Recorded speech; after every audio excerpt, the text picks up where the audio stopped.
I just started recording. Okay. Yeah. So congratulations. Thank you. So this mastermind about metadata is absolutely on spot for me. Okay. Do you have your metadata database? No. I just received this because I still have to finalize with Sokoi here in Serbia. Oh, so okay. I signed with ASCAP, but I can't put any songs to ASCAP until I withdraw them from Sokoi. So that I hope to do it in January, and after that I will start registering them with ASCAP so that I can finally get all the metadata that's needed. Sorry, is it metadata or metadata? Data, tomato. Oh, yeah, no, potato. Okay. Exactly. Exactly. That's it. 100%. I'm just giving a second for a few more people to get in here. I just saw your thing to get logged into the MLC and Sound Exchange. Yes, please. So that's what I'm doing right now. Okay. Great. Do you, Jerry, do you happen to have the original link? Oh, wait. Yeah, do you have the original link that I sent you for the song metadata? See, now you got me. Metadata The original link? Database. Yeah, the original link before you made a copy for yourself. If you find that link, could you drop it in the chat? I know I have it on my other computer, but I'm here doing this now, and that's all. Yes, sir. There's 2 levels. Digital song metadata organizer. Yes. Let me drop that in the link. That would be great. I mean, in the chat. Yes, thank you. I like to be helpful to people. We appreciate that, because then what happens is those who don't have it can grab it, and because that was my intent, everybody in the EntreMusician group can get a hold of that. Yeah. You don't have to look me in the eye. I believe you. Yeah. So putting in song name, BPM, time, and so on, release dates, and everything else, all and then when I receive basic metadata pieces that you have already. Yeah. And after I receive the codes from ASCAP, then I'll just put them in. Yeah, that's what I'm saying. You don't have to wait. Yeah. Great. Yeah. And the reason I say you don't have to wait is because what happens is opportunities come up in the meantime while you're saying, I'm going to wait for this, wait for that. But opportunities will come up, and you need to have that metadata. Yeah, exactly. You want to license your song, and you'll say, oh, man, I need to. Okay. And they'll say, okay, well, make sure you send us all of the metadata, basically. So it's easier if you have it all in one place, ready to go, because somebody is going to hear this new song you just released, and they're going to want to use it in a show or whatever scenario, license it, and you need to have your metadata right there ready to go. So my recommendation is that you go ahead and get going. I'm trying to get everybody going and getting that admin done, because that's what's going to set everybody up for success, for getting their royalties and getting their music ready to go for licensing and all kinds of other projects and opportunities going into 2024. Yep, thank you. Oh, my pleasure. I kind of want to use that to go ahead and segue into our presentation, which is the song metadata. We're already talking about it. Jerry B was kind enough to drop the link for the metadata spreadsheet in the chat. Okay. Go ahead and click and grab that, please. Okay. And the first thing you're going to do once you have it and have it open is go to File and make a copy. Okay. Okay. And that's going to allow you to edit your copy. And you can enter song metadata into it. All right. Okay, save that. Because it's in your browser, you know that you can bookmark it. So you can always find this easily. Okay. Okay, so bookmark that page. I organize mine and put it under music stuff. That's where I like to put mine so I can find it easily. so you can find it easily. When you make your copy, I recommend you name it, for yourself, like, Nathaniel's song metadata, or, Anna's song metadata, file, Sanguine and Nat, respectively. Okay. Got it. Awesome. Because that way you have the and now this is a really big tool that everyone can make use of with organizing song metadata. Like Nathaniel, you do it for like various artists because you handle the admin and all that stuff for a whole bunch of artists, right? So this is going to organize it, help you organize all of their stuff and get them get their admin done, basically. So they're going to be ready to get their stuff registered, either if you're not registering it for them and they're doing it themselves. This is really going to help you get all of that together going into 2024, so everybody can have a good handle on their royalties. Somebody had posted in one of the chat groups I was in earlier today. It's like, how much are you supposed to gain in terms of royalties if you got 1 billion streams? And let me put that question to you guys. How much do you think you're supposed to get in terms of royalties if you have 1 billion streams? A billion? A billion streams. 9 zeros, not 6 zeros. Yeah. 9 zeros. You will get. I will tell you exactly how much will you get. You will get for 1 million. You will get $3,000. So max. So for 1 billion, you will just have to add 3 zeros. So it's $300,000 if my math is all right. Theoretically, that is. Theoretically. Now, how much of that do you think you'll get if your song metadata is not registered? Nothing. Nothing. Zero. Goose egg. Absolutely nothing. As a matter of fact, if you look at it, you put everything together, you can end up paying money. Exactly. So everybody needs to make sure you have your song metadata registered in all the databases so you can collect your royalties for all those streams that you're going to be getting. And I tell you, one question before we begin. Sure. Since I'm going to withdraw all my stuff that's on streaming services, yes. And I'm going to put back only 45 second stakes. So just like a teaser or trailer or whatever you want to call it. Mm-hmm. So when they look for my music, they will have to go to EntreMusician to listen to it, or to Bandcamp, because even in SoundCloud, I'm going to do that. So then will I have to re-registrate all those songs for double versions, like the short one for 45 seconds and the full one, 3 minutes, 4 minutes, whatever? Yes, that would be two different. Yes, because you are putting out a different version of it. But yeah.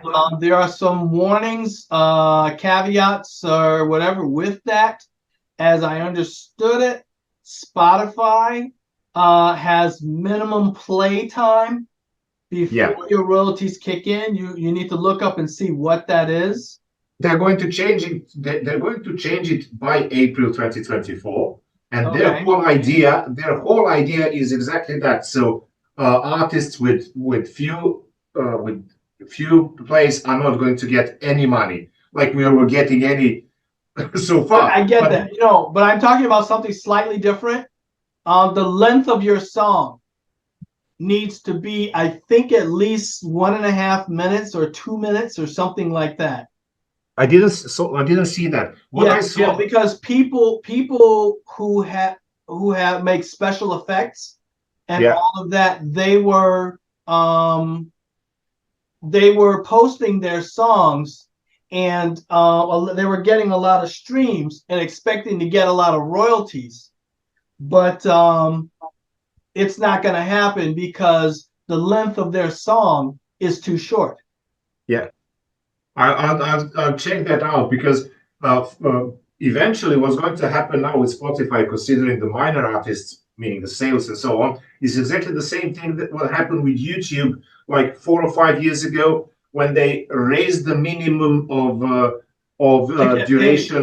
And so, yeah, so Yes. a lot of people, a lot of bloggers from smaller markets, like in Serbia, like, you know, I know about the region, literally stop the video blogs and so on because they didn't have any money back because Right. they couldn't fulfill what YouTube was now Exactly. asking for them. So that's going to happen with Spotify. So they're going to bury us. And Yes. you know, I literally don't want to have anything to do with them.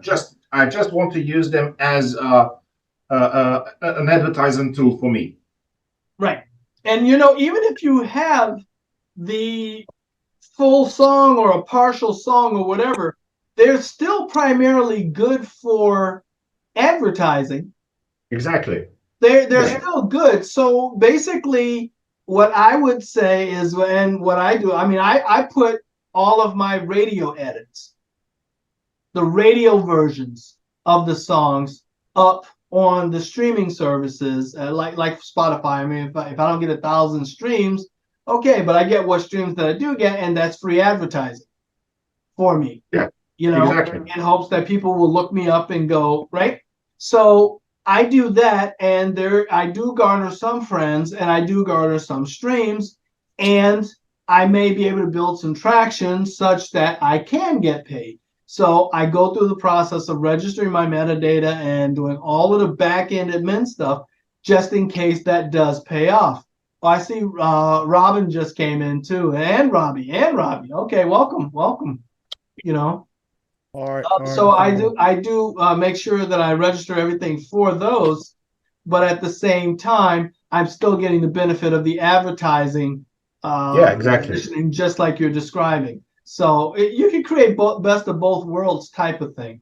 I do like the idea that we're creating, that Jerry B came up with, that we create our own space where people like who are our supporters and actually love us will come, and they'll be able to purchase downloads and everything directly, you know, from us, from the EntreMusician website and all the thing. And we can put our collective energies into promoting that to all of our fan bases, to each of our fan bases, because we'll do a post and then each of us shares it.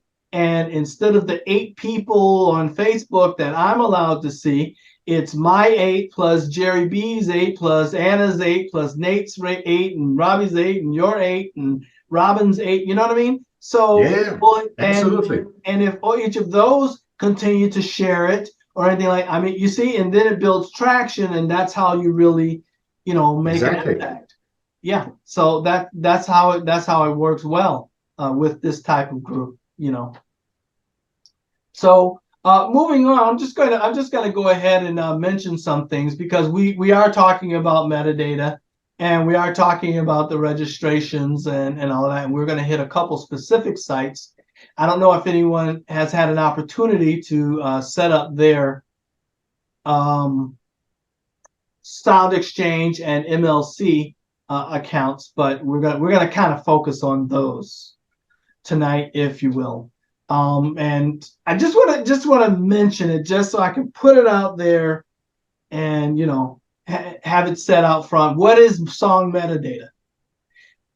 A lot of people, when they think about metadata, they think about the ID3 tagging, which is fine because it's pretty much the same thing.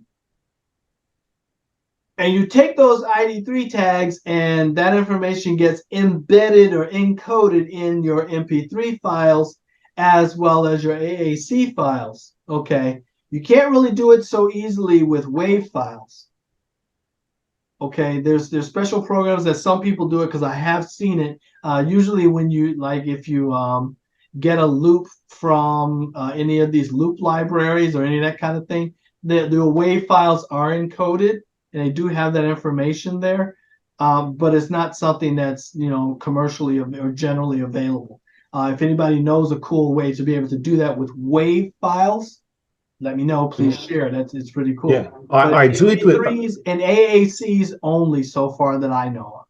Sorry, just to jump in. I do it with Audacity.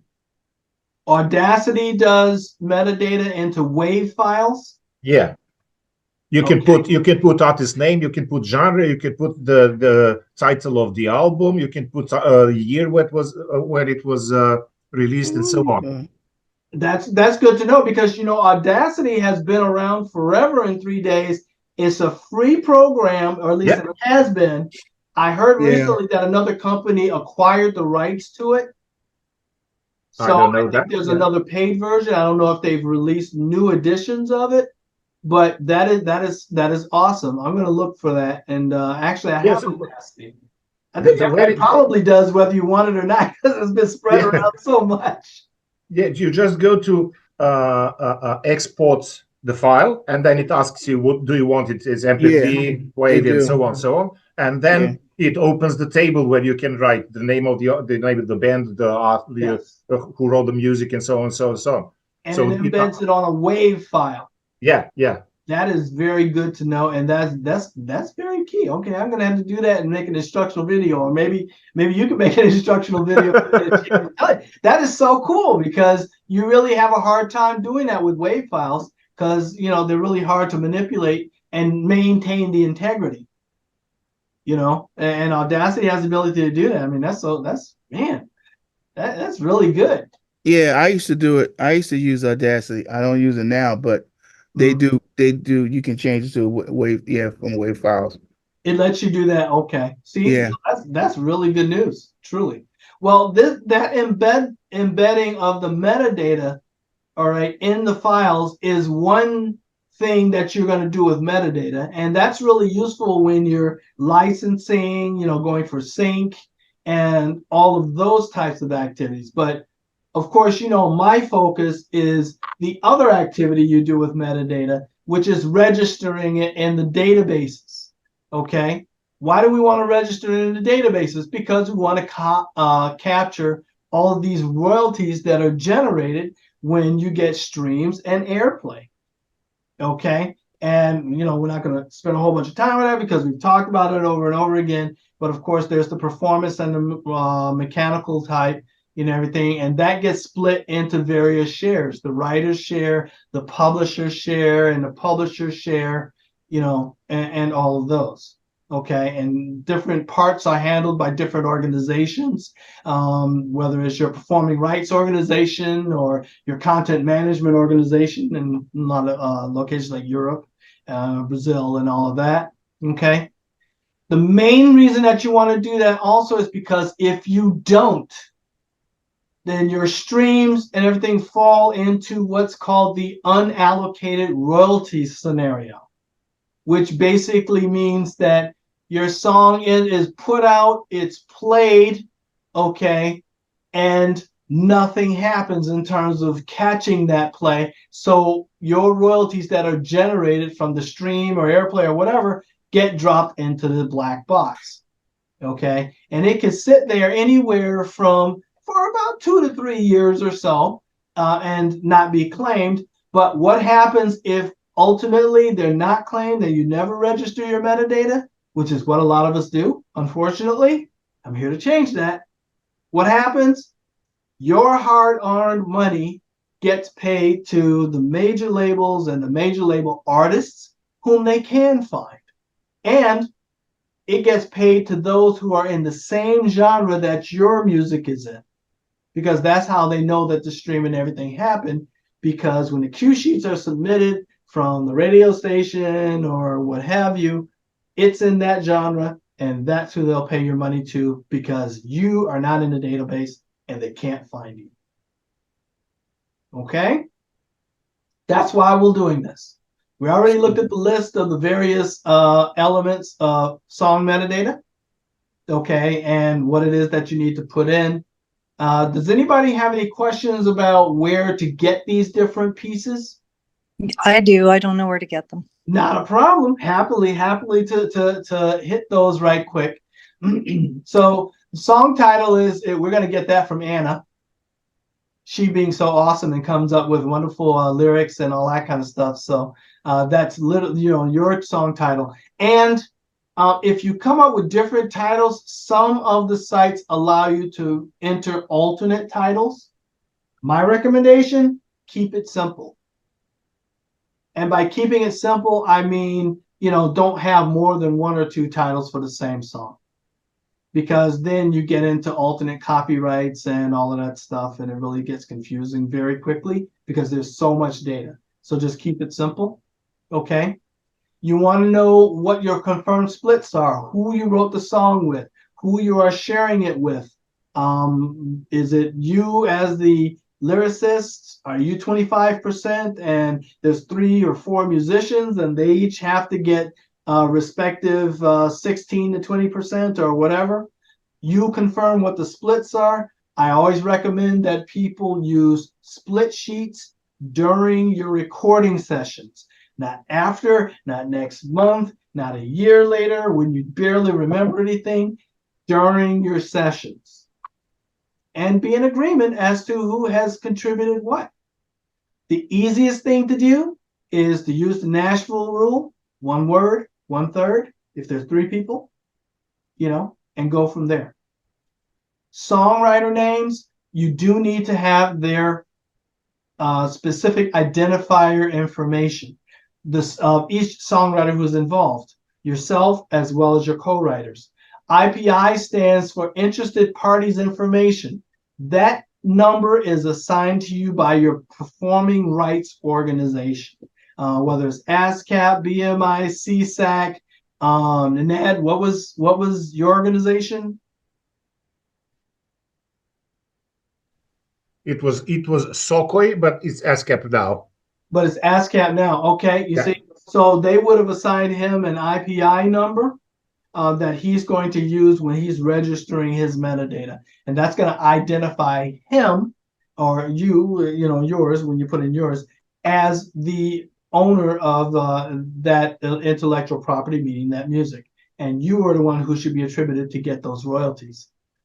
ISWC is the International Standard Musical Work Code. That is also assigned to you by your performing rights organization.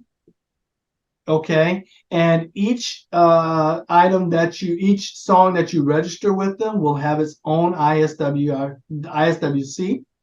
and we will see that again later on when we're doing our registration processes, as well as the ISRC. There's a couple places you can get ISRCs, and this is really cool because a couple of you guys even spoke about this on previous EntreMusician meetings. You can get the ISRC code from your distributor. Okay, whoever is going to distribute your music to like the DSPs or to stores or whatever, they can assign you ISRC codes for your song. Another source you can get it is from the isrc.org scenario, where you go in, you pay a flat fee, and they give you X number of ISRC codes that you can keep organized and assign to each of your songs as you release them. All right, that is really cool because it was a flat fee of Robbie, Jerry B. How much did you guys say that was? Was it like $99 or something to sign up for those? And how many codes you get? I'm sorry, I didn't know I was muted. Yeah, it was 99, I believe, and I don't know. I got too many. I think you get like at least 5, something ridiculous, like 5 to 10,000 a year. Good Lord. Okay. You see what I mean? So that's really cool because that gives you a lot of flexibility, because now both of these guys, having done that, they have the option to be able to, like when they're getting into production scenarios and want to put out a whole bunch of different versions, like for sync licensing and all that, they can assign ISRC codes to all of those different versions of their song. And can I ask a question? Yeah, sure. Go ahead. I'm sorry to interrupt you. Please do. So Broadjam, they don't give you IS codes, right? ISRC, I don't know. Are they a distributor? I'm not familiar. I don't think they. Not Broadjam. Is it Broadjam? Yeah, the one you got me to get into. Yeah, I don't think they give you ISRC codes. if they're a distributor, they should be able to assign ISRC codes. But if not, because not everybody does the exact same thing. Right. Okay. No, I was just wondering. It's the exact same thing. I'm not familiar. Right. Since you had me joining Broad, it was a Broad Jam. Are you sure it's Broad Jam? Oh, Bandcamp. Bandcamp. Thank you. Sorry. Damn it. Bandcamp is an online marketplace. They are not a distributor. Gotcha. All right. Okay. So you can upload your music and sell it basically around the world, which is really cool, but they are not a distributor. So they do not assign ISRC. Right. Okay. Okay. All right, cool. I heard Broad Jam, but I wasn't familiar with it. Go ahead. You were talking about split sheets too. Please remark on the work for hire too, also, because there's a lot of times where it's just easier for me to pay the musician. Like sometimes if you don't have that cleared away as far as what what your intent for this song is, whether it's going to be commercially released or licensed in the film, you got to make sure that paperwork is done. It could be a work for hire, and it may be easier just writing a check. Hey man, are you going to put this keyboard part down? And I know that keyboard part is integral to the song, boom, make it happen like that. So yeah, that's how I do my claim any rights to it. I do a split what's the name sheet with the guys I use, especially the guy that does the keyboards and stuff like that. I just pay him a flat fee. Yeah, work for hire and work for hire. Make sure that until that song gets hot. He'll probably try to come back. They probably will be, but here's the thing. Though. You have the split sheets. Right. And you have them sign the split sheets that they're acknowledging that it's a work for hire. Yeah. Yeah. So it's not really an issue. Personally, when I do my work for hires, I still give people a percentage. Yeah. And I put it on a split sheet and I put it on my database. Yeah, because I'm like that. Yeah, because I see no reason to not share, if there's success, because really I can't do it by myself. So that's my way of acknowledging their input. Yeah. And I really appreciate it. But that's just what I do. Right. Rob, you're going to say something. Oh, sorry. Anna, it was. I'm sorry. Go ahead, Anna. I apologize. Oh, so sorry. Just quickly, when you do that, because I've thought of that as well. What do you assign them as a percentage? You can, like I said, you can use the rule 1 word, 1/3. If there's 3 of you, if that's what you want to do. Yeah. Or if there's 5 or 6 people inputting, you divide it, relatively equally, it's whatever you agree on. If all they're expecting is to get the work for hire piece, and you want to give them 5% or 10%, whatever, that's what you do. But really, doing it in an equitable way so that everybody agrees, then that stops you from having problems in the future. Because why? Now you've made that agreement and you've documented it, and everybody signed off on it, so it's already written there. You have your written agreement. So if anything comes up in the future, you can produce your document and say, hey. And obviously, don't keep this document to yourself. There's no reason to. Everybody should have a copy, right? So you send off a copy to everybody, and boom, done. Jerry. Yeah, and don't hear this as combative or disagreeing with you, because I'm not. Because a negotiation is a negotiation, but you have to know the value of your song. You have to know what your intent is. And I was only bringing the work for hire up because sometimes it's just easier to cut it off at the knees just like that. If you do want to give away a percentage on top of it, that's fine. These Dolby mixes that are happening, everybody's getting a percentage of it, because I feel when the marketing ramps up for it, their names are going to be involved, and it may lead to a road somewhere that I don't know. It could be bigger. Could be smaller, but it could be bigger than what we're pressing for, because we just don't know. However, there are significant songs in my catalog where it was easiest and best to bring that guy or that young lady in as a session musician and cut it off there. Because so I mean, you can do them both, whatever the negotiation is. So I'm not trying to be disruptive on that. No, but not at all. As a businesswoman, as an entre musician, make sure that well, wow, I'm planning on this song to go here, but I needed that saxophone on it. She laid the saxophone line. I paid her that negotiated price, and I'm going to keep moving. I keep the publishing. I keep the rights and the royalties. So there's no rule. There's no rule. And there's no wrong. The only wrong way of doing it is to not do it. Yeah. Wow. Excellent. Right? Yeah. Robbie, you next. Yeah, Robbie. I was just, oops, am I still muted? No. You're good. I was just going to say, for one, like you said, there's no wrong or right way, but when you get into split sheets, you're more on the songwriting end. When you get into work for hire, you're just like a studio musician. So if I do background vocals for an ad, then that's a work for hire thing. And, it's not necessarily, I want 10% of the song. Even if to some degree I come up with backgrounds for the song, that doesn't necessarily entitle me to a percentage of it. I'm still a work for hire. So, to Anna's point, it kind of depends on how much of the song, how much you feel that person lend to the song. You're 100% correct. If you had a song and now here, to me, this is because I got myself into this situation too. Even though I got a keyboard player to play the keyboard, the piano part, the idea of where I wanted them to go or the chord structure was still there. Yes. They just kind of embellished it and all of that. Yes. They wanted a percentage of the song. I didn't want to give them because they were a keyboard player. They played the song. Right. Yeah.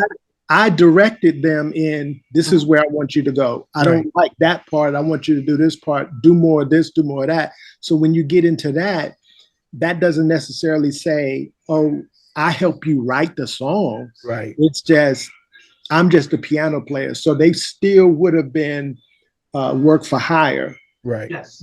Some people, like I said, some people want to get in there and they want a percentage of the song and stuff like that. And I'm like, nah. Because that means that means that you can't work with that person. Yeah. That person. But I mean, but you have to know that part for yourself. You have to know what you're doing. And like Jeremy said, be intentional with it. Yeah. Know what it is that you're doing and what your plan is for the song. And if you're literally using everybody as a work for hire, then you say that up front. Yeah. And especially everybody agrees before you even play a note. Especially in Anna's position, because she's not a musician, so she's coming to the table with the idea. Mm-hmm. So when you tell the keyboard player, this is the chord structure, or this is what I hear in my head, you're still the writer of the song. Yeah, you're just part of the production. Yeah, exactly. So when you're just telling people, I want a guitar player to play such and da da da, you're still the writer of the song. I'm just gonna say, if we go back years, there hasn't been a time that I hadn't picked up an album and saw Greg Philliganis or somebody that I know is tight with it, and I know they're exceptional, and I just pick it up without even thinking about it. Mm-hmm. So that's the point of that. No matter what's the deal, that you want somebody on a level with your thoughts, because you don't put it out there. So that's all I had to say. Yeah, that's how with me, I do this. I actually have the song already kind of structured, It's basically the chords. All he's doing, like you said, embellishing and doing more melody parts of it. And he even knows where I even tell him, or I even show him on the keyboard where I want to go. So that's all. Basically, he's just making it. He's giving it more of a flavor of the song, and the color of the song. I got the just the chord structure, and then whatever. If I have the bass player, then the bass player, I give them the same thing on my, me give them a little sample of my bass playing, and then. I would say this to Anna. The advantage you have is you have the lyrics and possibly the melody in your head at the beginning. So when somebody plays something that goes outside of the melody that you have in your head, then they're creating something different. Right. So then, you either reel them in or say, oh, I like that better, or I want to go in that direction. And then in that situation, then maybe, you would give them a percentage one way or the other. But, if I think in my case, and probably in yours as well, when you asking somebody to play keyboards for your song, they're a work for hire. Mm-hmm. At that point. If it changes into something else, then, you make that determination. Right. And I agree. Thank you for saying that. And thank you for coming to that so easily, because my approach is different. Most people will play an instrument, mm-hmm. and it's easy because you can hear the notes, you can hear it all, but to come from it just with the melody and the song, and I could sing it to them, and I always have a tempo as well. I've got a sense of the rhythm and the movement of the song, not just the chord structure. I have a sense of the harmonies and where they're going to go. So I have the structure of the song. But some musicians, when they just hear that, they unless they hear it with music, they want to say, and I don't know if it's because they're trying to dupe me, but they're to say that I don't have the song. But I've called SOCAN, I've called the rights organizations and had the conversation with them just to see, because it's not very clear from my perspective, from an a cappella writer. They don't really make that clear in their wording. But if you have that conversation with them, there's no doubt, if you have the melody and the lyric, you have the song. That is correct. Right. Yeah. That is correct. I got another word on that, please. Okay. Go ahead, bro. Did you know Michael Jackson did not play an instrument? Correct. No, I didn't know. He did not play, but what he did do is create the whole song vocally. Correct. Before anybody ever heard anybody in the musicians or anybody heard the songs. He's done it all, the backgrounds, the in-between vocals, the ghost notes. Yep. He was amazing. I didn't know that. Mm-hmm. So that's what you're gonna have to do, is get you a recorder or a DAW and start putting that stuff down and stop wondering and go in and tell them what you want. And if you have to work with somebody that puts the notes down for you, you do that too. Okay? That's how it's done. Yes. So did James Brown. James Brown did the same thing. Lots of documentaries of him grunting and spitting in the people's ears, and that that's he wrote that song by doing that, and they'd play it, and they would be sitting around. Lots of documentaries you can go to on that. So Nathan, absolutely right. I just want to muddy the waters a little bit more, okay? Because here, let's muddy the waters. How dirty you want to go? We want to go in because he's recording this. And by the way, Daryl, remember the replay has to go to the international EntreMusicians as well. So send that to me. I can make sure that they have that on Saturday morning. But here's the thing. First of all, what we're talking about primarily is the creation of the song. So the songwriting and ownership of the copyright. That's one thing. Now, Kenny Rogers, the first music book that I've ever read was called Making It With Music by Kenny Rogers. And he said if it's less than 15% of their contribution, they get a thank you. Okay, if it's less than 15%, now if they created the bridge, if they added to the chorus, if there was a strong hook or a top line, if they contributed to the verses or the melody, as you said, then it's worth at least 15%. But anything other than that, hey man, why don't you use this D minor 7 rather than this G sus? Thank you, and keep it moving. Okay, now what Daryl may be talking about, again, just to muddy the waters, when he's giving, and Daryl, you can make the clarification, but when you're giving percentages, SoundCloud allows for the mechanical royalties to be split up where you can give percentages. Now, when I said I'm giving percentages because of these Dolby Atmos mixes, I'm not giving them a percentage of the song, which all three I wrote 100% writer and publisher credit. Mm-hmm. But on the mechanical end, as I register it with Sound Exchange, they will get splits from the mechanical royalty. Exactly. So you understand, they don't have any ownership of the song, but the mechanicals that they get for the royalties that will come in, very equitable, very, very fair. But the copyright and the publishing remains with me. Is that muddy enough? Exactly, because remember, like we spoke about earlier, in terms of the royalties that are generated whenever something is streamed or there's airplay, and all of that kind of thing. I'm just going to share my screen again real fast.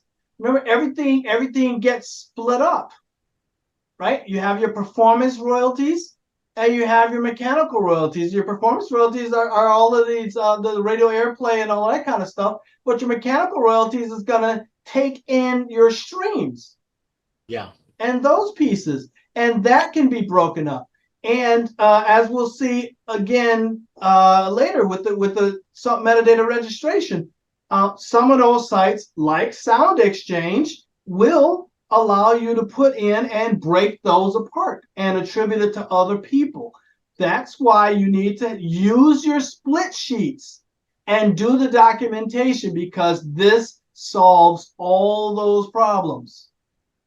If you're documenting and everybody has agreed that this is a work for hire, and you document it and everybody signs off on it, hands shaking, songs played, and everybody's gone home, then you have that documentation as a physical piece of paper in your hand, or digital, or whatever you guys decided to do. You have that, and you're set 5, 10, 15, 20 years down the road, when all of a sudden this song blows up and it's now used in some major motion picture and selling millions of copies and all of that kind of thing, right? You don't have to worry about that, because you have the documentation and the conversation happened at the beginning.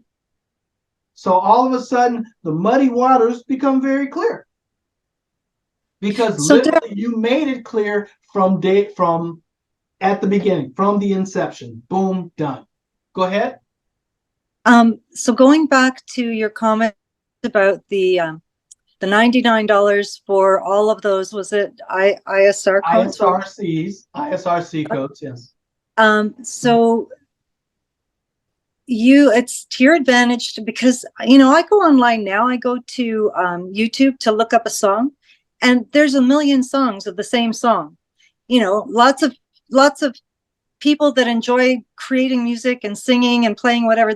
Everybody's recording your song and posting it on the internet, and you have to sift through a million songs before you can find the song you were looking for. And it doesn't matter.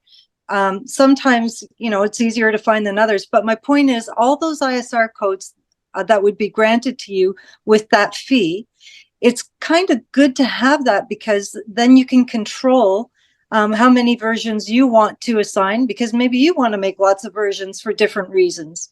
Absolutely. So, and then the question is, what kind of versions can you make? Were you saying earlier that if you had different clips, even for advertising purposes, or different clips for, I don't know, TikTok? I don't know how this thing works, but would you assign a block? And is there a standard block of types of cover opportunities, in addition to the song itself, that you should have for giving an ISRC? Well, basically it's each version of the song that you create. So let's say you have your a cappella version. Right. And you might have another version with that's your voice plus guitar plus a little bit of percussion, a minimal version. And I do. I've got 3 in some instances, right? Exactly. So you need 3 ISRC codes. Okay. Does that make sense? Yeah.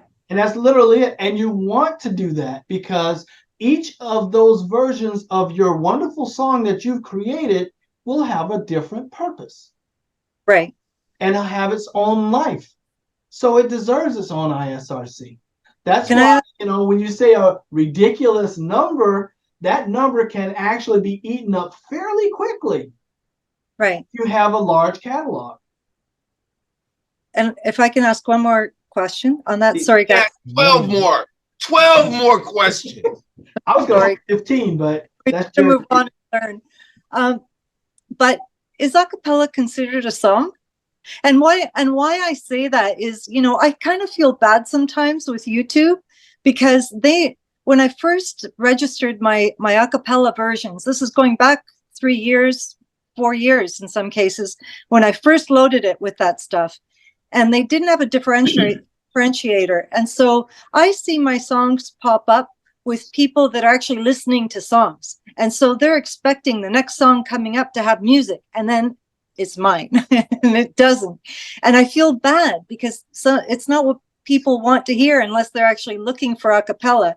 That's so I didn't not necessarily the case. Your a cappella rendition of the song could be exactly the next thing that they need to hear because it's the next auditory flavor that they're going to experience. And the short answer to your question is a resounding yes. It is absolutely music. Absolutely music. Here's another version of that answer. As long as it has a melody, it's a song. True that. There you go. So that's more evidence to convince you, yes? And we all knew what the first instrument is and was. What is that?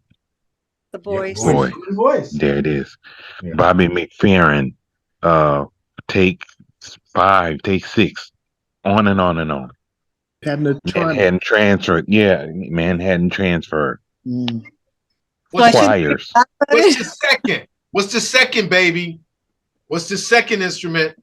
Come on with it. Drums. Okay, drums. Banjo. Banjo. From Africa. The kalimba. Hey, we've been beating on stuff since he was 3. That's right. Yeah. No, so Anna, are you talking about your song coming up on a playlist? Oh, okay. Well, hey, that's a good thing that it comes up on a playlist. That's what I'm saying. I'm saying your song comes up on a playlist and it's the next thing that they need to hear for their experience. Yeah, I'm sure the algorithms that are in play, I mean, they manipulated your song to be next. I'm surprised they haven't stripped my song away from that, which I often think about. Eventually, will they get smart enough to say, hey, this has no music? Off it goes, right? No. Because remember, just like Robbie just said, if it has a melody and it's there, it is music. It is the song. And you should start listening to ambient music because there isn't even a melody. They're just sounds melting and weaving into each other and so on. And that's music also. Yeah. No lyrics, no tune, no nothing. But hearing experience is this is music. Yes, it is. That's a very good point there. Because I mean, if you listen to it, it's like clouds. So you have songs with melody, you have songs without melody, and you have songs that are simply sound effects. Like some people, for example, put out songs that are recordings of birds singing. Right. Water running. Yeah. Those are considered songs as well. Even though they're ambient sounds, whatever the different categories are, but those are released. And believe it or not, those need ISRC codes, ISWC codes. The creating author needs an IPI code, and all of that. So all of it counts. You're in good company. You deserve to be there. We want you there because we love what you do, and a whole bunch of other people that you may or may not know love what you do. So it should be there, and it should not be stripped off. Yeah, you'd be surprised the people that enjoy your music. They may not comment or say anything. What I'm really learning too, even when you're posting on social media, the people that made you think should comment. A lot of people don't comment, but they're listening. Right. You know what I'm saying? They are listening, and you'd be surprised because they eventually you'll find out that people are listening to what what you're doing, and if they enjoy it, that's the one thing about music. Everybody's genre you can enjoy. Somebody can enjoy it. Somebody, at least 10 people will enjoy your music, regardless. You can at least say 10 people are going to enjoy your music. So I know it's going to be more than 10, but at least 10 is going to enjoy it because somebody's going to want that a cappella.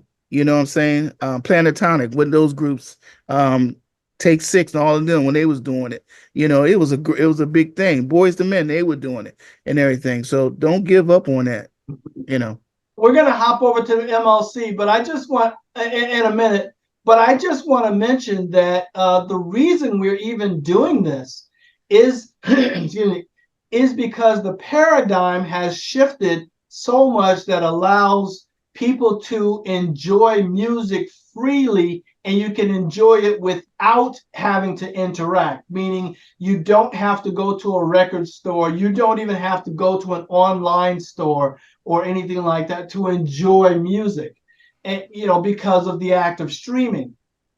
But what that means for musicians is that we need to be pure entree musicians and grasp every opportunity to create revenue from our music. So that's why we have to do things like what we're doing tonight, which is register our song metadata in the databases. Okay, I'm taking that opportunity to segue into looking at one of the databases that everyone asked us to look at, and that's the MLC, the Mechanical Licensing Coalition. Yep. We all like and kind of crave that validation that, somebody bought my song and they downloaded it, or I got another like, or I got another fan, and all of that kind of stuff. But even if you're not seeing that, it doesn't mean that it's not happening, which is the point of all of this, why we do the registrations and why we get our song metadata in the databases, so we can capture that and recoup any royalties that may be generated to keep us going. Okay, and I don't mean keep us going emotionally and everything. I'm talking about keeping us going practically in terms of supporting our art. Correct. See? Okay. Because it's your drive, and it's like the fact that you constantly have melodies in your head, and the fact that you love it and you want to create and everything, that's going to keep you going. There's a constant video that you see on TikTok and Instagram and all these other places that say, well, if nobody ever listened to your music, would you still make music? And they come out and say, well, that's basically what I'm doing right now, Yep. And but that's a running joke. But the reality is, just like you said, the answer is yes. You're not going to stop. You're not going to stop, because what you do is beautiful and it's worth it. My thing is, if you do it, you put it out there, you get streams, you should get paid. Am I wrong? No, you're not wrong. You're right. Not at all. I believe that you should get paid. I should get paid, whoever does it, So that's why we do things like register for the MLC. Once you register with the MLC, this is their portal, and this is what it looks like. I don't have a lot in here because I'm taking a different path to register mine. I'm going to do the bulk upload with my data sheet so that I can get a nice video of how to do that once I get everything in there. But once you're in here, you hit the member button, it'll take you to the introductory screen. There is an initial screen. The thing they want you to do initially for the MLC, and many of these databases, such as the MLC, Sound Exchange, and all of that, is to use their claiming tool first. Okay, and they're really cool because they give you a tutorial video. I'm just going to kind of walk through it real quickly. Let's see, because I did this, I'm all set up, and Daryl Glenn-Looney is in the system, right? And you do a search. That's what they want you to do. Now, the thing with that is many times you use their claiming systems, you go through that process, and you don't find anything. Thing to note is that when you go to register a work, because you'll go through this and you'll say, oh, I did the claiming tool, I'm not finding anything, I'm not finding my song, so let me register it. You're going to go next to the individual registration tool. They give you a little tutorial video, which is, again, awesome. I encourage you to watch it. And everyone has this. This requires a sign up. You can't just go to this website and you have to sign up for it. Use the tutorial, and it really is helpful. You go through the exact same process when you're trying to register it, and you do a search.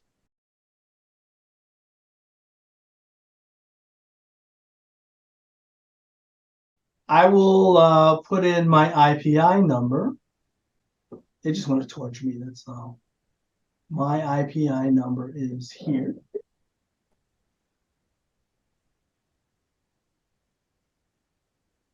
That, and then do a search.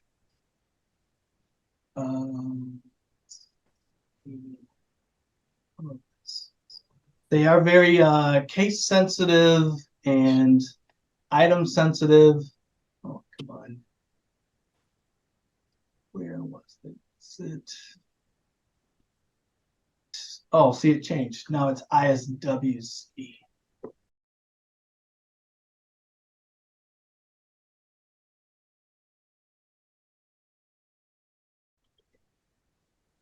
What is the publisher number? Your publisher is also assigned an IPI number, just as our just like the individual writers.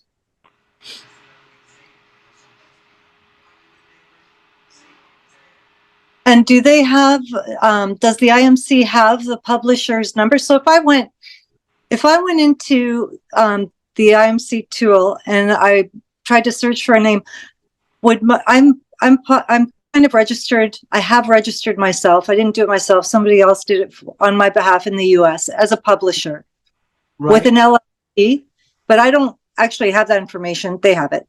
But if I went in there in the IMC and I tried to do a search, would my actual number come up? Can I find it there? It should. It should come up for you.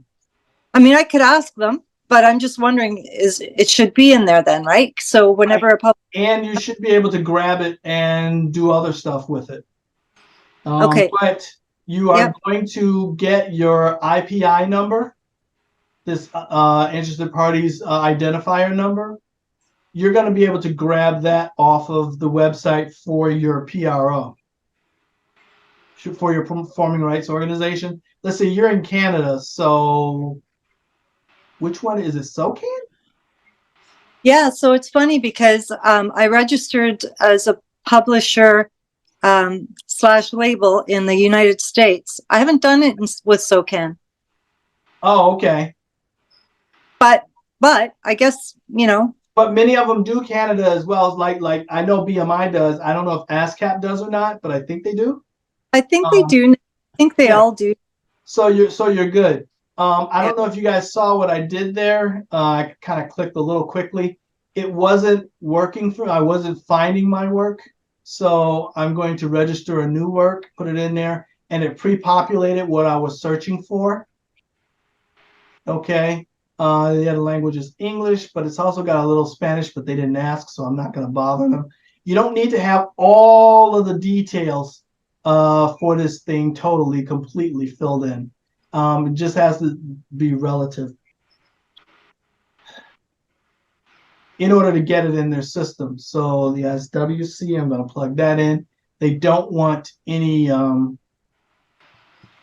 dashes or periods or decimals rather, or anything like that. So take that off. Okay, and click next. Okay, writers involved.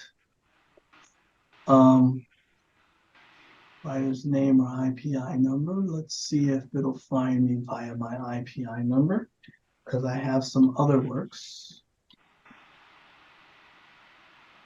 Yeah. This is tedious work and all of that kind of stuff, and so that's the reason a lot of people don't do it.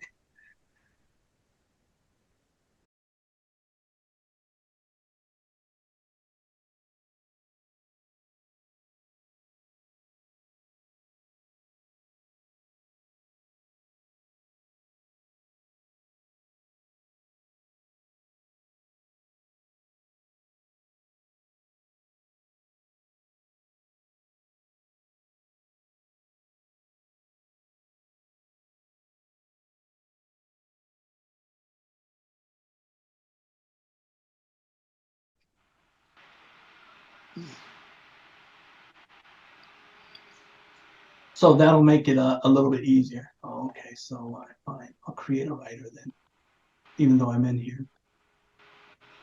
There be me. Composer, author, yes. And you have my IPI number. So I'll put it in again, continue.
And everybody doesn't want it. Everybody doesn't really want to do the work or even go through all that. It's a shame because, if you really want to have your music, right, this is the best way of doing it. And it's a shame some people, they have to do it. And yeah, and you get the half results if you don't get the whole thing, because there's tons of people. I mean, there's hundreds of millions of dollars that get left on the table because people aren't doing this process even that I'm doing right now. Yeah, because it's a process. Yeah, I was like that. That's why I can talk about it. I get it. I know, because I always wanted the short. I always wanted to do the short version, and hooking up with you guys, it changed a lot of. I was one of those cats that, I just put my music out again. I even did that with my mother's, my mother's documentary. I just wanted to put it out so people know who she was. But then finally, there was some interest into that could bring in some more income and stuff like that. So, but it's always beneficial to have like a support group or other individuals that can help move you along. Oh yeah, definitely. And this is a great and then like it's too, some people do it as a hobby. They don't do it for the love of it. They just do it enough to put music out and say, I got music and whatever, or and that's it. Again, like you said, a hobby. Yep. A hobby. But this stuff, this type of stuff should be a part of the hobby. Yeah, absolutely. I agree. Oh, definitely. But even though it's like I'm gonna put out a song once a year, or whatever, this is a part of, this should be a part of that process. Yeah. You know, Yeah. but a lot of people, I know a lot of people who put out stuff and they have no idea who MLC is, what MLC is, and what it Right. does. Right. Right. But I didn't either till, like I said, once I came here. Now, when I did distro, now I learned a lot from DistroKid and with the ICRS codes and stuff like that. Yeah. You know, because I remember I asked Jerry, I said, well, Jerry, how do you register your song at BMI? Because even the royalties that I had gotten from my mother, it was already set up.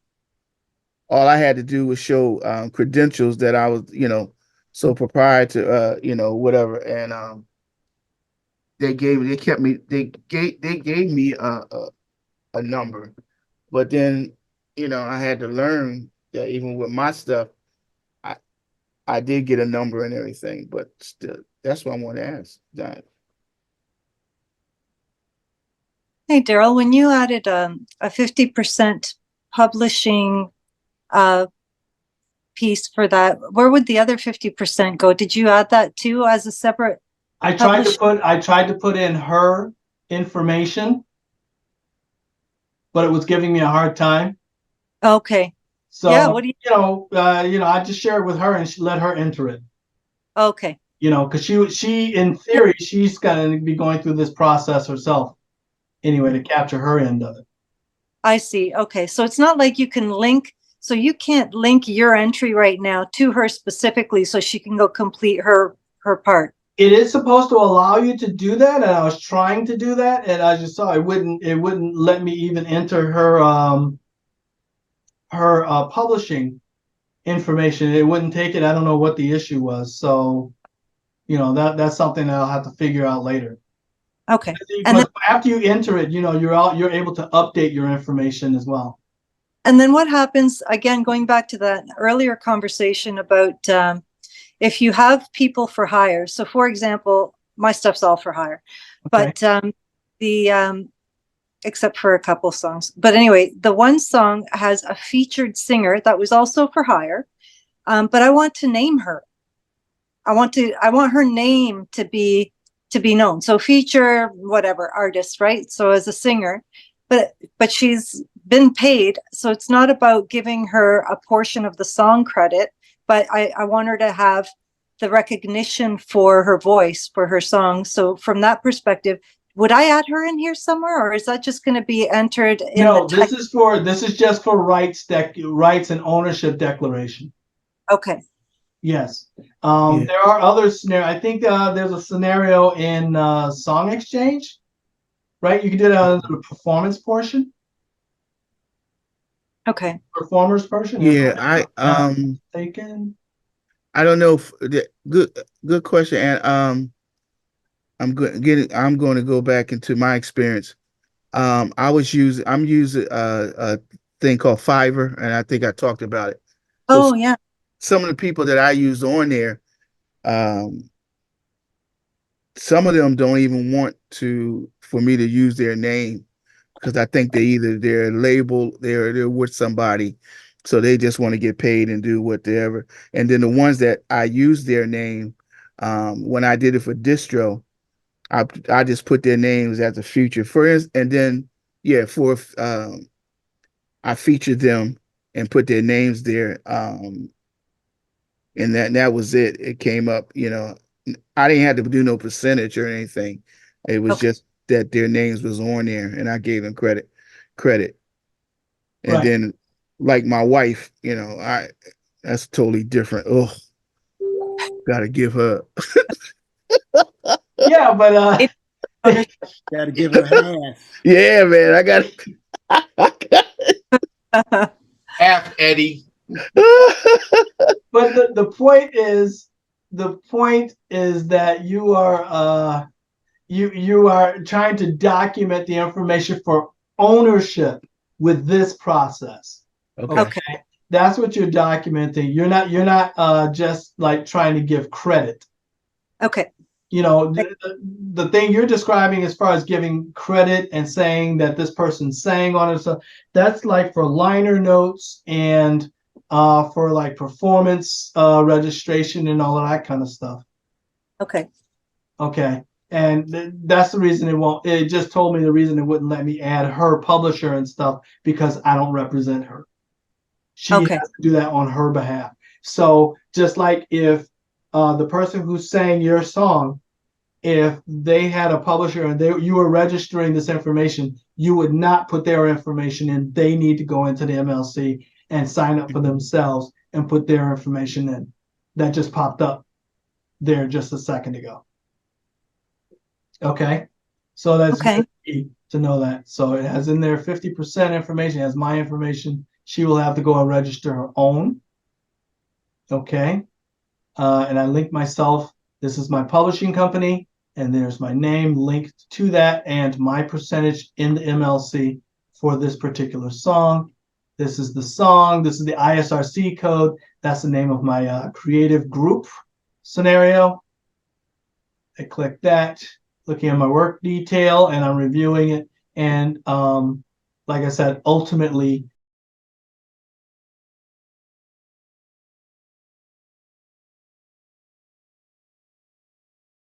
you have to come down to the final review and review it yourself so that you are saying that information is correct, and you'll just submit it. Confirm submission by clicking, you confirm and everything, and that's literally what you want the system to do. Ninette, who do you use that is the equivalent to the IMC? Oh yeah, because that's a good question, because the MLC is only in the US. I use nothing because that's why I'm learning all this stuff. I've jumped into this whole digital publishing thing, like, I don't know, 6 years ago, and I'm just learning and learning and learning and learning how to do it. So everything here is absolutely new for me. Okay. So you'd be looking for the equivalent of this for the European market?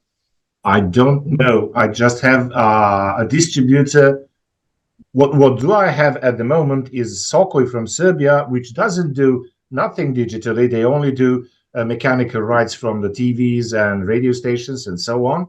And I also have a Danish distributor for streaming services, and that's it.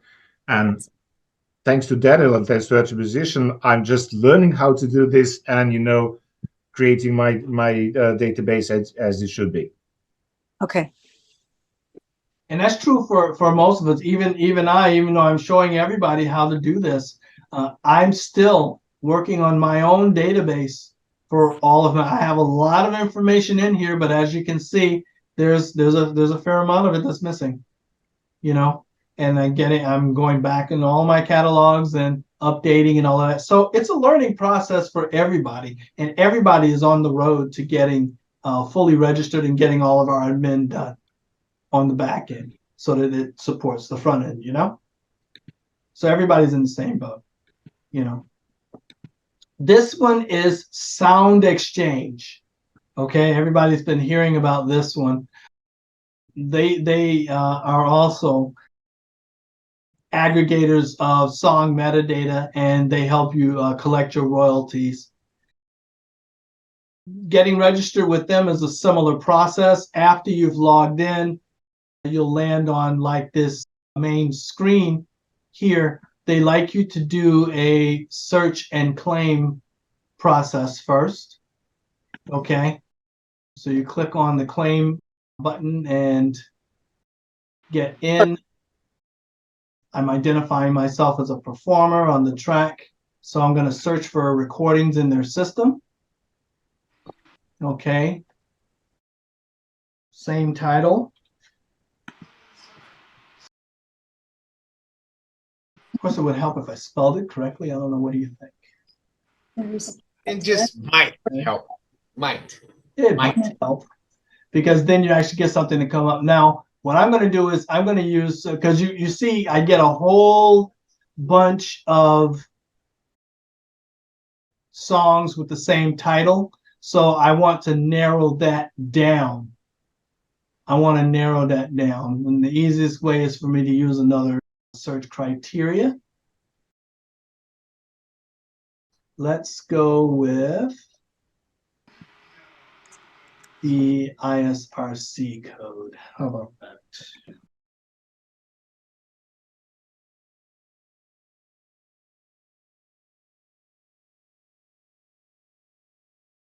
You know, I might as well put the name of the band. All the okay. All right. No. Okay. So organized claims. No recordings. So they are not finding this. This song is not in their database, they say. All righty. So let me go to my catalog and see if there are any. Yes, I want to leave because you're not finding what I want.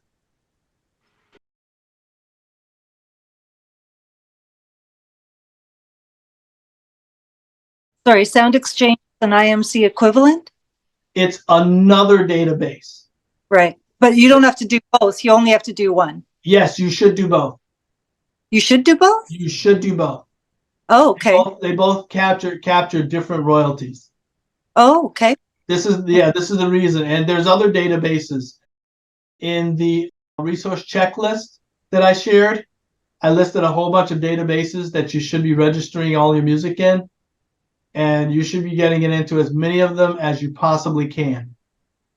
Okay, so I just checked all of the songs that they have listed in my catalog, and I am not seeing it. So let's start a new registration. And recording. Okay, and you go through the process. Track title, honestly. Dang it, can't spell. The ISRC code. Great. This is the version, radio.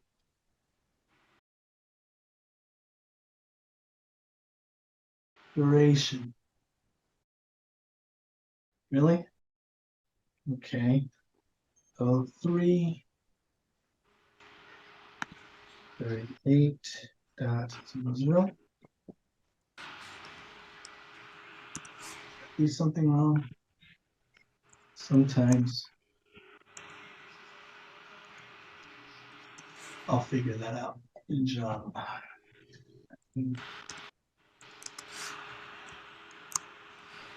Recording date.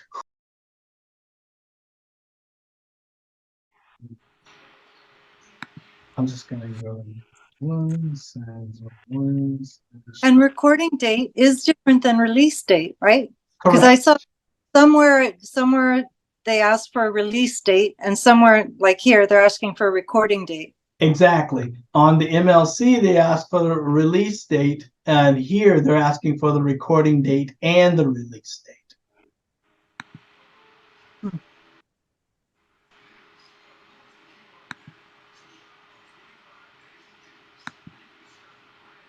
Is there the ISWC code? So they don't like my ISRC code for some reason. I'll have to figure that out.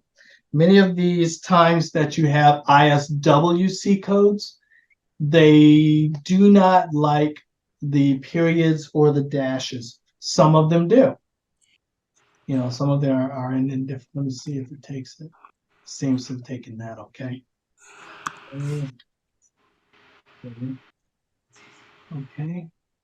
Countries of first release, which is United States. Probably should say worldwide because it went on what you call it, Spotify and Apple Music. Copyright owner, basis of claim, percentage claim, rights begin. Actually, that should be 50%. They're gonna make me add. Some of them make you add it up to 100%. Inception. Just go with that. Rights end, not perpetuity. Perpetuity means forever. If anybody gives you a contract and they say, "Oh, perpetuity," that means forever. Okay, even after death. So you get length of lifetime plus 70 years. Perpetuity means that. Okay. Rights. It's already included, so I don't have to include the others. They want me to fix my ISRC code on an alignment duration. Let me see. Oh, hours, minutes, seconds. Oh my God. Yeah, you have to know all that. Yes, they want you to know how long the song is for sound exchange. You know, it's so I started a spreadsheet when I was registering my songs with SoCan. I registered with SoCan before I registered with the Copyright Office in the United States. But yes. I started a spreadsheet and I included those things, right? So I could easily just go and take it. You know, the duration for this one is this, you know, so I have information right there. Otherwise, yes, cumbersome to look all this stuff up individually. That's why I put together the spreadsheet and, you know, put it out and I made it available to everybody, because without that, I mean, you're just bouncing all over the place, constantly trying to find information. And it's too bad because, I mean, they're asking for the same stuff. It's too bad these systems don't just like pick it up from somewhere. Exactly. Why doesn't it like my ISRC code? Do you have this problem, Jerry B? I know you did this. It doesn't like my ISRC code. I had them all open, like Anna was saying. I had MLC, I had the BMI, I had Sound Exchange, I had them all open, so I can just bounce back from one to the other, copy paste, pretty much. Right, and yeah, I copied and pasted it, but it doesn't want to take it. 8203 and 6992. Let's see if it'll take it if I type in it. 6992. Still doesn't like it. 12-digit alphanumeric combination, no dashes. There are no dashes.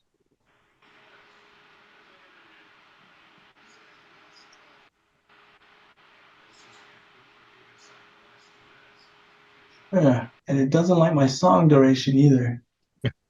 Maybe it's looking for capital letters to see the so you see that duration? Yeah, that's what I said. That duration has to be 03 as well. 00:03. Oh, you're correct on the capitals. Yeah, capitals. Yeah. It wants capital letters. Ooh, USHM. I can't believe that. That's evil. USHM. Okay. The duration. Oh, I'm missing a 0. Thank you. Voila. Ta-da. Okay. And now it says the information is valid. See that there? Okay. Territories to add. Inception, perpetuity, United States, right? And I don't want to, so I want to add the release information. And a couple of these, you have to be careful because they want you to have MP3s to upload. I don't think this is one of them, though. Not Sound Exchange. You don't need to upload.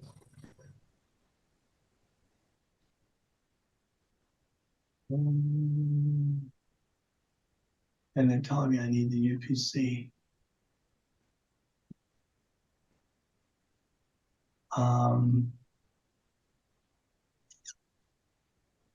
You gotta be kidding me. See? That beats you up, man. Look at that. Piece of missing information. I can't. Let's see. Who did I put this with? You're showing us different ways of doing different ones, or? I'm sorry, I didn't hear you. I'm saying you're showing us different ways of doing different ones, or how to do different ones if our choice, or this is. Well, I'm still trying to get my information put into Sound Exchange. The problem is I didn't have all of my metadata in the same spot, which I had meant to. I forgot to grab the UPC code. Oh, okay.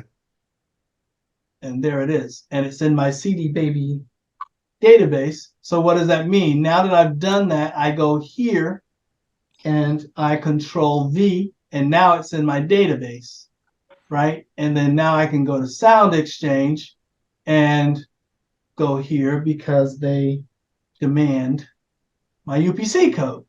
And I'm just going to put it under honesty. Single. And the release date is still, oops,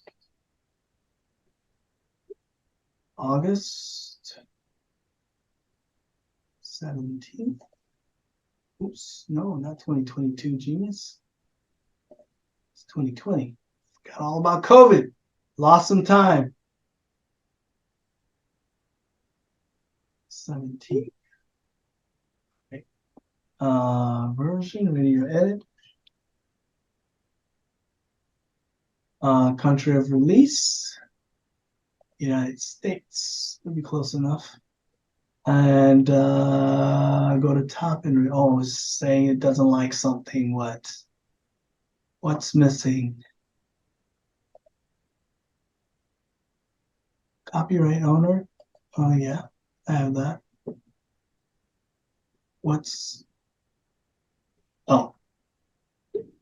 Go back to the top.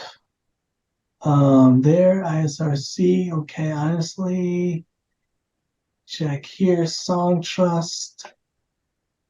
Okay, ISWC. What's invalid? Maybe it doesn't like my ISWC. Sometimes it doesn't like those dashes and the periods.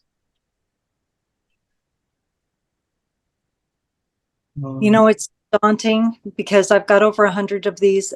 Nenad, I'm sure all you guys, don't you look at this and think, oh my God, so much time. Yeah.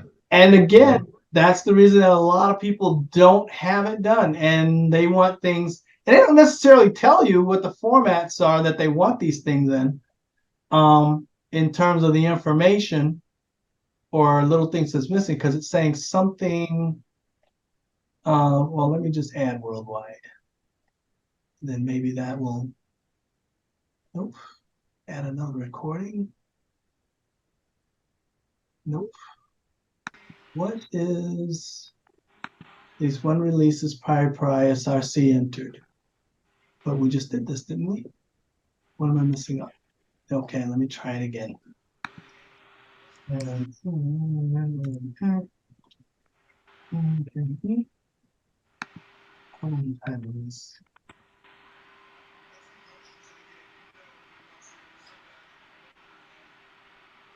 Or maybe it doesn't like the special characters.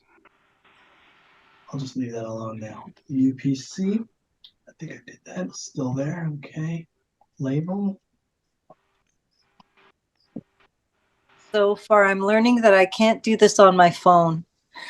Right, that's true.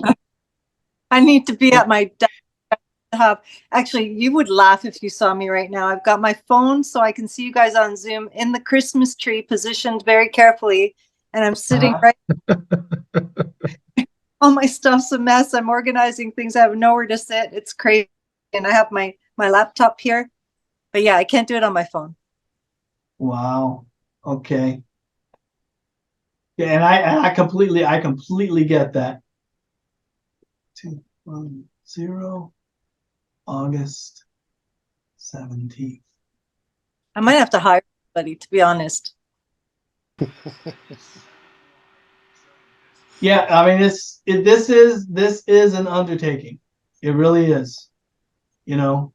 Wow. And now it says valid. Okay, go to top and review. Okay, I'll go to, oh wait, what is this?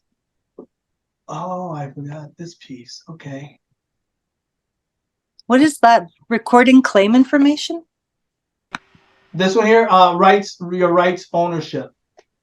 Okay. In perpetuity and inception is from when it was created. Watch, I'm going to go through all of this and it's going to be in the system somewhere. Oh yeah, look, we found this. Yeah, kidding me. Okay, now everything says valid and it's still ghosting. What's missing? There, Oh, you just, there it is. Man, track time, honestly. It just entered all of that and it was gone. Now I remember USHM, right? Uppercase. Uppercase, yeah. M. Now I remember. I'll get it this time. Watch. This one. so when you just selected the country, Yes. what would happen if you selected a different country? Would Sound Exchange collect the royalties in different countries? Would you have to do this? My understanding is that they only handle the United States. They may not reject it, but so 00:03, right? :38. That's it. Okay. Recording date, that says 01/01/20. First release 08/7/2020. Country of mastering, United States. Country of recording, United States. Publishers, trust.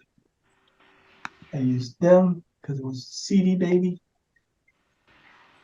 Okay. And ISWC code.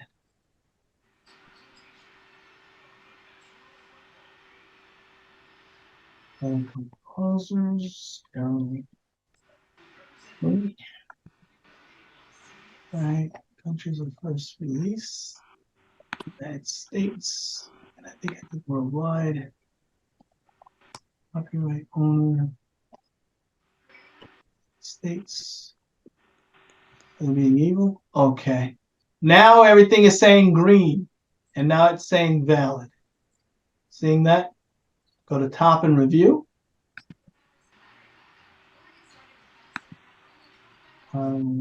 What the heck? Well, don't need that one. Yes, I'm sure. Probably not. And submit recordings.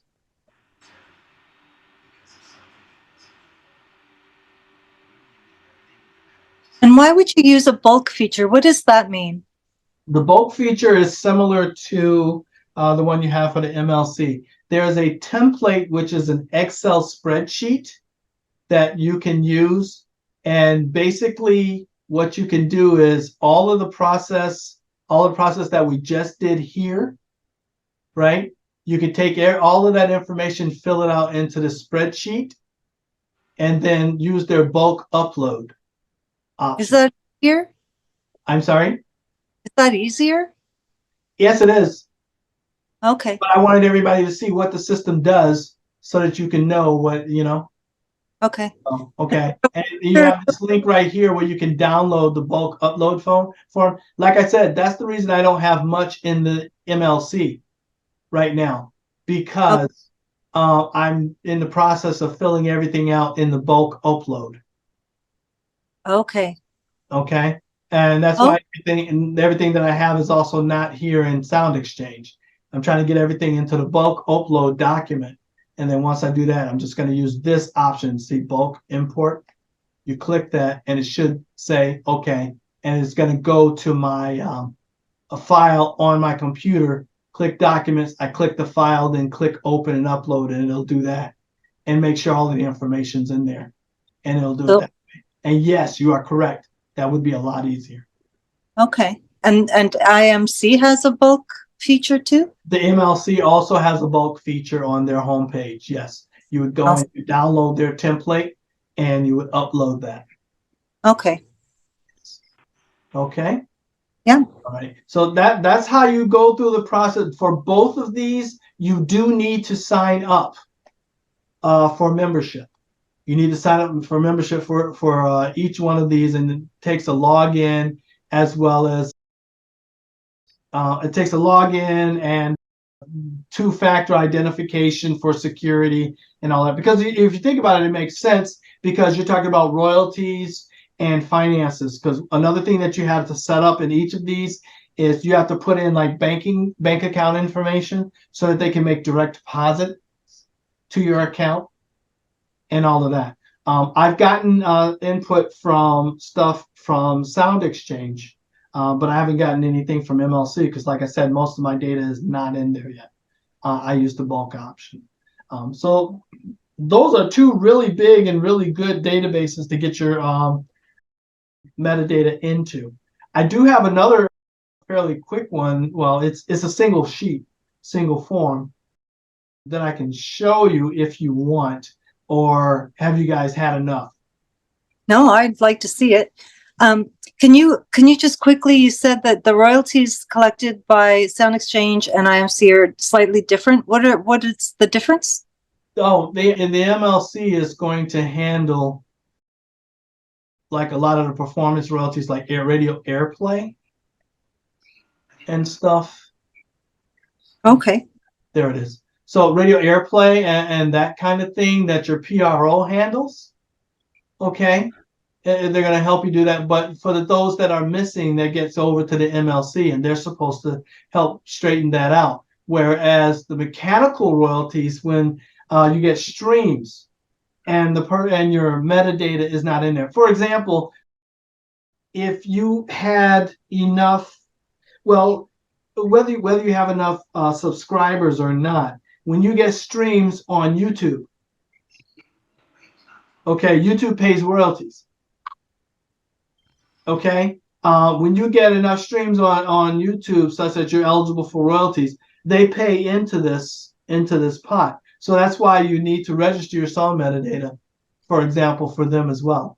Okay, and Sound Exchange handles this side. MLC is mostly over on this side, kind of on this side too, because some of the streaming royalties, they capture that as well. I noticed that there's a lot more crossover now. Because, for example, when I look at my royalties statements, I'm seeing Pandora streams on my BMI royalties sheets when I look at the details there. Okay, so the point is that you want to get, that's why you want to get your song metadata in all the databases that you can, so that you maximize your chances of collecting all of the royalties, because they really go all kinds of different places, and it's hard to know specifically who's collecting what nowadays. You know, because before, I mean, what did BMI have to do with streaming royalties? I wasn't aware of them even participating in that world, but now it's coming up on my data sheet when I get my royalty payments from them, you know. And another thing that I want to say is that after having registered the song metadata that I have registered, my royalty payments have been going up. I used to see like maybe $5 maybe twice a year, or $5 once a year, or something like that from BMI. You know, now I'm seeing a couple $100 a quarter, or a few $100 every 6 months, and that kind of thing. And I wasn't getting that before. So I really am a firm believer this is making a difference. I mean, yeah, it's not thousands of dollars or anything like that, but if I were just doing, this or whatever and nothing else in life, or, and I needed money coming in, I mean, that's a couple tanks of gas, few tanks of gas, some meals and that kind of thing. So my point is that, as an artist, as a musician, you need every part and parcel of money that is generated from your art that you can get your hands on. And this is something that you've already created, and it's yours. Yeah. One question. You said that YouTube is paying royalties. Yes, YouTube pays royalties. Yeah, but since I haven't got the ISWC codes yet, once I get them, will I get paid royalties for the plays that were before, or no? No, just from the moment that's Possibly right, okay. from the moment that you register. However, those royalties are still out there somewhere. Yeah, because like for one of my former bands, I got like 500,000 plays on YouTube, and of course nothing. Right. And see, and the problem Because is sorry, you had no way to it was collect. not on my channel. It was on someone else's channel who simply liked the song, and he put Right. it, and he got like 500,000 views. Yeah, I love that scenario. Yeah, And I've got nothing from that, So right. that's But the then question. your PRO, you told me before, they had no way to collect it for you, right? Yeah, They don't collect that. See, and that's how you get the royal screw, because they don't I mean, it's out there and there's no mechanism for you to collect it. yeah. That's why I'm learning this stuff, because I want to have that money collected. Yeah, I mean, absolutely. Absolutely. And it doesn't matter if it's $3 or $3,000, it's your money. It should come to you. yeah, because the plays that I have on YouTube, especially not from my channels, but from the fans or whatever, considering my music that was made in the 80s, I mean, there are millions, literally millions of views when you combine them all together, and I've got nothing from that. Right. See? That's what I'm saying. I mean, and that's all just floating out there somewhere. That's Well, here's this. Sorry, Jenny. That's the motivation that drives you to do Yeah, yeah. Mm-hmm. I mean, I'm getting into this. I mean, first quarter of next year is going to be dedicated, finishing new songs, of course, but getting all this data, resolved and put them everywhere so that I can collect any money, because I'm not seeing anything out of it now. Right, exactly. And if you have millions of streams, I mean, that's that Yeah, on YouTube, that's not zero. Yeah, so on YouTube, that's your money. Yeah, of course. I mean, you just put, I can put in the chat, and you can see on YouTube. Just put the name of the band in the chat, and when you go to YouTube, you will literally see hundreds. Oh, sorry, not the right keyboard. Not the right I just mouse. put the link to the spreadsheet, to the metadata spreadsheet in the link again, so that to make sure that everybody can grab it. But doesn't allow me to write anything. Why? I see Robert came in. Welcome. Thanks for coming to check out the workshop. Anybody else have any other questions about what we went through or anything like that? You guys want to see me do the input for Mediabase? And it absolutely does. It's one of the simpler ones, because it's one sheet, and I think it's definitely a database that everyone needs to get their music into encoded, because these guys, I call it kind of a shakeup, because these guys were an independent service doing this sort of encoding and all of that, and they snapped up the Billboard encoder and SongCloud, not SoundCloud, but SongCloud or SongCard or something like that. There were two of these other databases run by the company Luminate, and you used to enter their database separately and everything. Well, these guys now run the database for Billboard. So if you have a song that's charting on Billboard and everything, or you have a song that's really popular and all of that, and is not in this database, it cannot chart on Billboard, because these guys run that now. So, and it's free to register, all of these. And as a matter of fact, I just want to mention that all of these databases that I've shown you so far, right, are free databases. You don't pay any money to list these. Now, this is auto-populating some of the fields, because I've registered other songs. So which Oh, this is Mediabase? Mediabase? Yes, this is another one of the databases that are listed in the release resource. You should have this. Please let me know if you don't, And when I go back, I'll put the link. I'm going to stop sharing just for a second, and I'm going to drop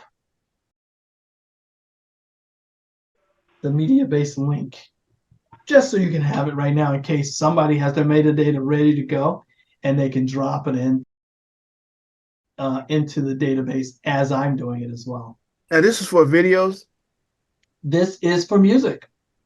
Oh, for music, okay. Yes, this is for your tracks as well.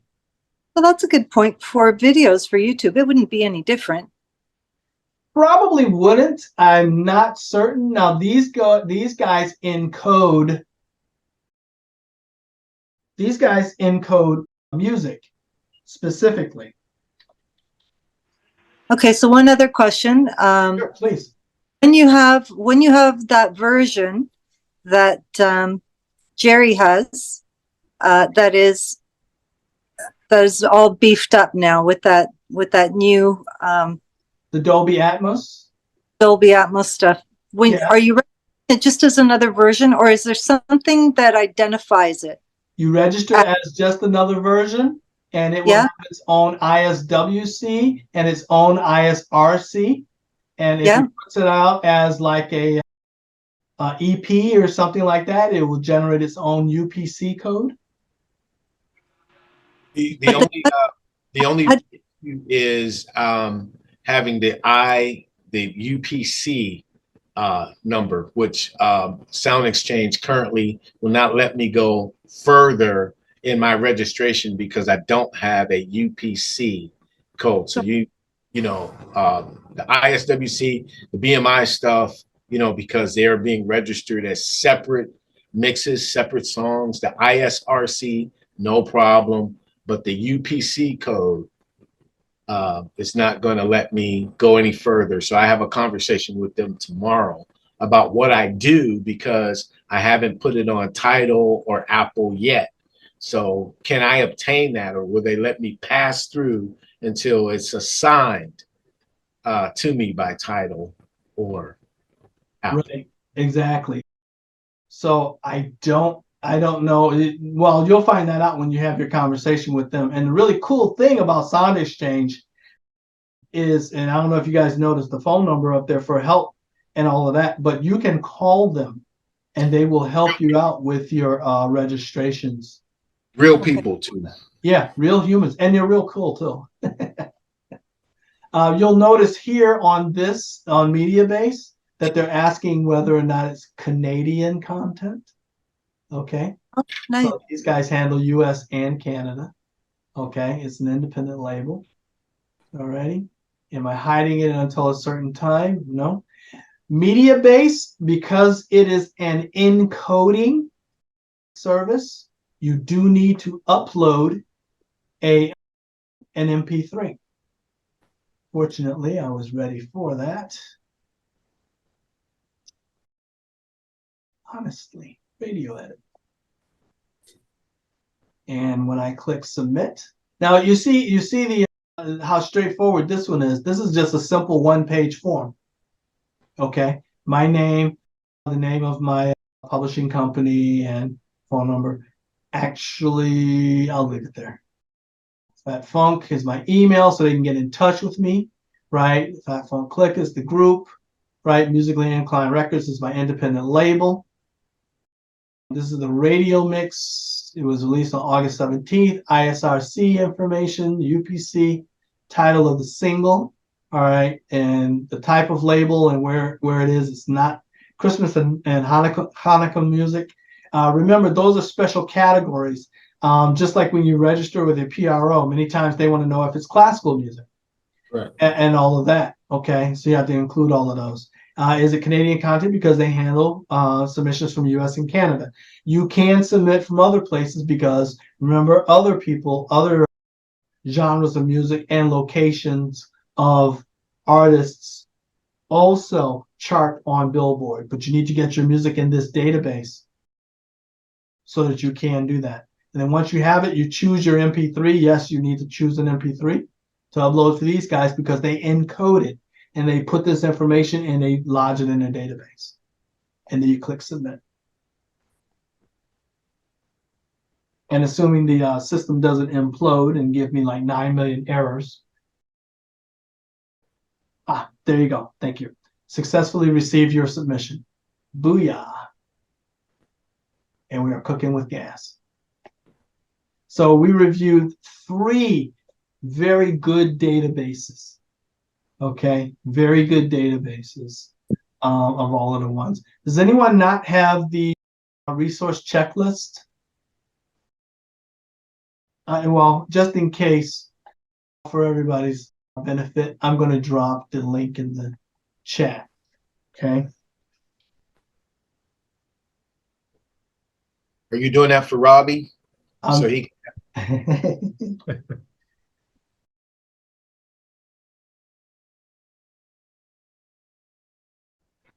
I can't help it, bro. I can't help it. Okay. There you go. Everybody click on that and bookmark that page. Please share it for all your musician friends and everybody you know, anybody that you are managing, or that, you know, any musician that you know that needs to do this, which is probably everybody else that we know, right? Share it with them. Tell them, go to this, download it. It's free. I don't care if they don't want to give me their phone number. Put in 7777-9311. Okay, I don't care. Just download this thing and, you know, get this information so that you can get this administrative, you know, work that needs to be done for your music on the back end, so you can get it done, organized and all set, ready to earn your royalties. Very cool. I enjoy doing this. I enjoy talking about metadata and you know, and walking people through. If anybody has any questions,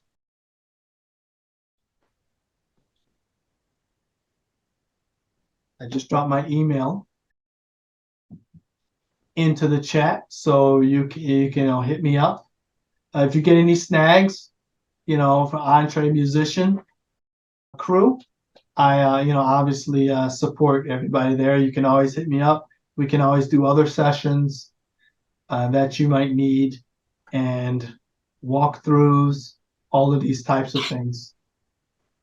But it's very key. It's very good, and I think this is something that everybody needs to make sure they get done.